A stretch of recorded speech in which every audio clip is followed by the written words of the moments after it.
What's up, everyone? My name is Joe Cox, and thank you for tuning in to Joe C. Cox Photo. As always, we do have a new plan for the video. Second, this is going to be an unscripted video. And third, this video covers my own personal experiences and workflows, so there will be some things included, some things excluded. But today's video, we are going to be looking at the difference between shooting in RAW file formats and shooting in JPEG file formats. Quick note, if you are not already shooting in RAW file formats, you are wrong. All the cool kids do it, and it just makes your photos so much easier to work with and edit because there is so much more information going on. So let's kind of take a look at those differences. I do have this super high-tech comparison chart here. There it is in all of its glory. Hey you, yes you, quick interruption to your video. Did you know that I also make merch for this channel? I've got things like coffee cups for you. I've got you covered with wall art. I've even got you covered with hoodies and other apparel. I mean, just check out all of this good stuff. So not only are your purchases going to supporting this channel and helping others become more educated on photo and video, but a portion of those proceeds also get donated to the Simplify in America's Fund. So not only are you helping out this channel right here, but you're also supporting the men and women who served in our armed forces. That is kick-ass of you. Way to go, you. But check out the link in the description down below. Go find something you absolutely adore, and let's continue to all support each other out here. It's tough out here. It really is. But I love you. You're each beautiful people, and you know that.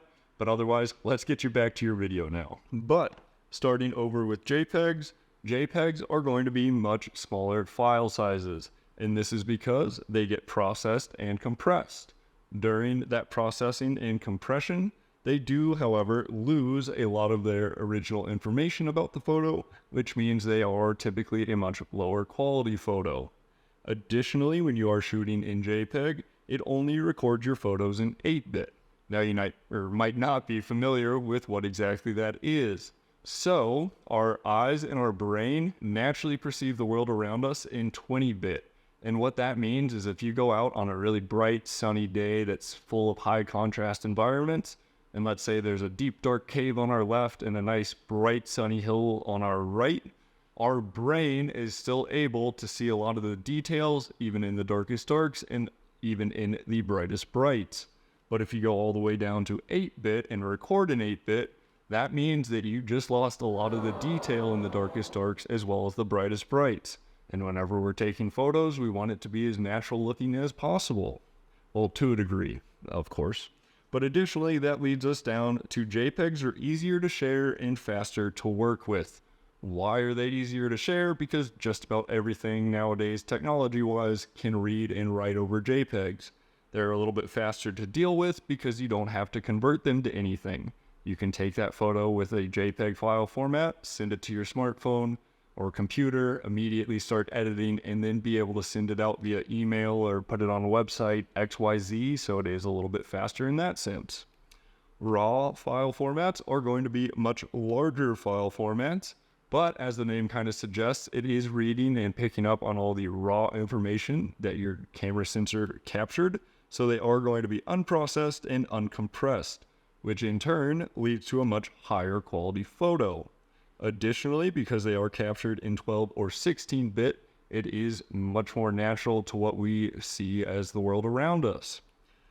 In that same sense, though, RAW files are going to be harder to share, and they're going to be a little bit slower. A lot of technology, even today, doesn't really like reading RAW files because it is just a lot more information, and they're big files that are kind of complex.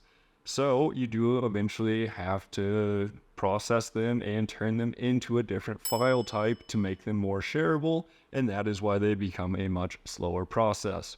So these are the big differences between shooting in RAW file formats versus shooting in JPEG file formats. And there again, if you're not already shooting in RAW file formats, do it. Make the switch right after this video, go into your camera, and make sure that you're recording in RAW. But I do appreciate each and every one of you guys.